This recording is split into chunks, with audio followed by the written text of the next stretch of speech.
Bloomberg Audio Studios. Podcasts, radio, news. You're listening to the Bloomberg Businessweek Daily Podcast. Catch us live weekday afternoons from 2 to 5 p.m. Eastern. Listen on Apple CarPlay and Android Auto with the Bloomberg Business app. Or watch us live on YouTube.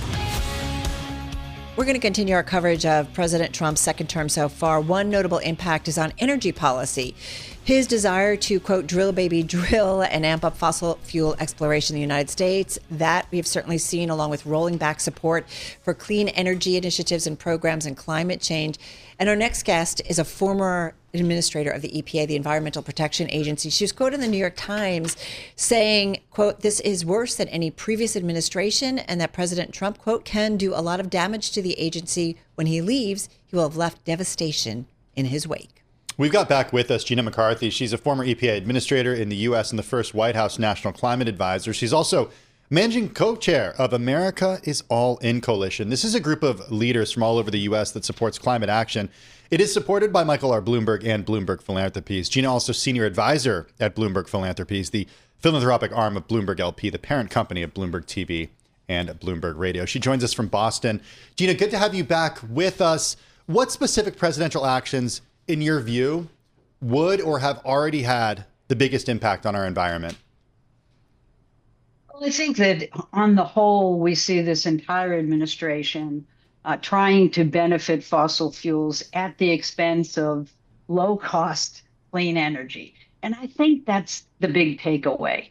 Look, I know that right now the economy is not going great, and it doesn't surprise me given Trump's policies. But from my small perspective, I'm looking at US EPA, and they're dismantling the agency.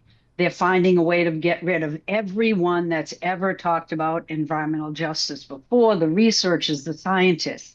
So what we have here is a tremendous challenge ahead to basically make sure that our communities are protected, our economy can continue to thrive, that we have healthy kids living long lives.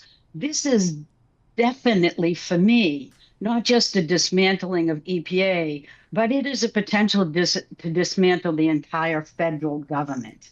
And so we have to all step up. We have to recognize the challenges of today, and we have to look at how we can stop these rollbacks of rulemakings every single week that we're seeing from this administration that threatens our lives and livelihoods all across the United States and threatens our ability to have allies we can count on internationally. Gina, remind the world, remind our audience about kind of what the EPA does, and not just for the United States, but on a global scale. Just give us just a quick overview of the things that I think, we just assume things are going to be here. We're going to have clean water, we're going to have electricity, we're going to have highways and all that good stuff. I'm just talking about general of how the U.S. works.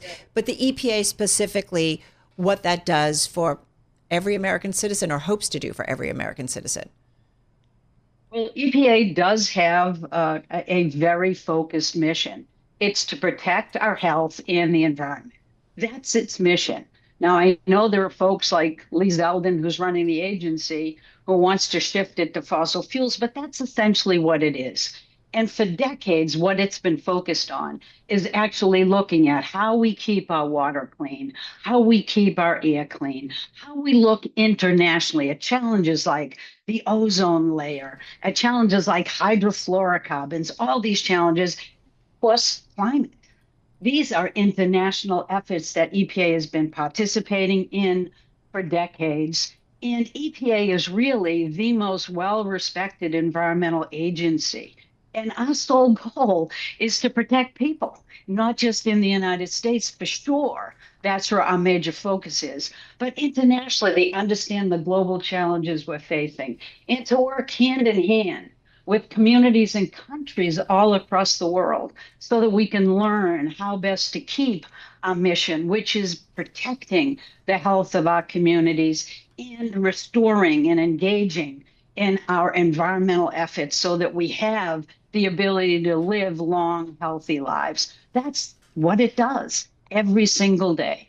Gina, I'm looking at WTI right now, West Texas Intermediate, $58.22 a barrel right now. I'm curious about the view that you have about the market actually pushing back on some of this? If oil prices are too low, perhaps it's not economical for oil companies to indeed drill, baby, drill and follow through on that portion of what President Trump wants to see. How do you view the commodities market and essentially the market as a backstop to this?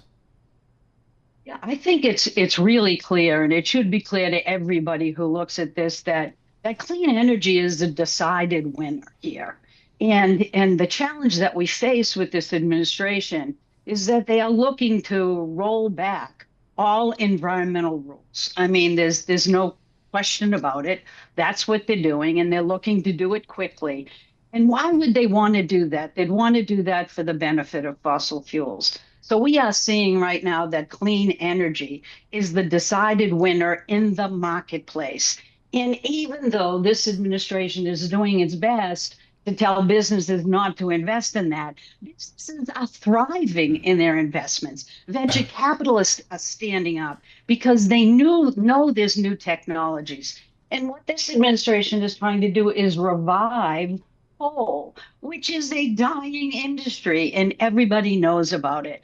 So if we step back just a little bit, we would be able to see that we are in a moment of hope and opportunity right now. Well, we have to grab.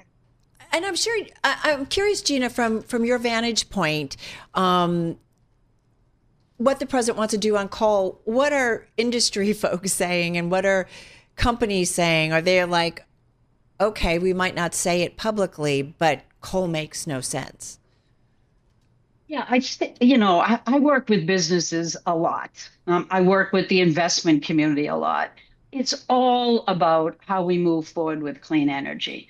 And you're absolutely right. This idea that we're going to revive coal is ludicrous, but it's also very challenging, I think, for the business community to stand up and wave their hand and challenge things directly. But they're not doing that. They don't have to do that.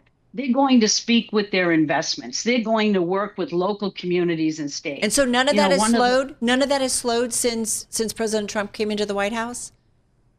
There has been some slowdowns in certain areas for sure, but the vast majority of where people are investing in our country and internationally is in clean energy. It is not in coal. I don't know anyone who is looking to revive old coal facilities other than the President of the United States. And it's not going to happen. It is simply not viable. But the exciting thing is lots is happening. So when the federal government really falls asleep, we have lots that we can do at states and local communities. And that's what America is all in is about.